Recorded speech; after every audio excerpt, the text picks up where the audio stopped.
Paminaon na to karon, ang tawag sa panahon, ug ablihan ta ang atong mga mata, ang matarong buhaton ta.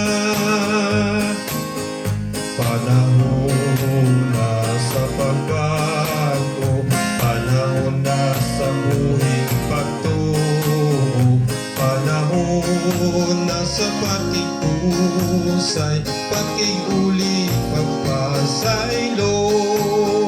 Paminahon na to karon, ang tawag sa panahon, ug ablihan ta ang atong mga mata, matarong buhaton ta.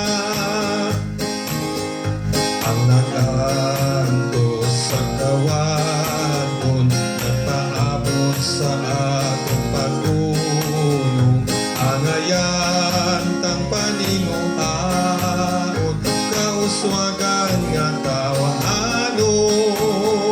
Paminahon na to karon, ang tawag sa panahon, ug ablihan ta ang atong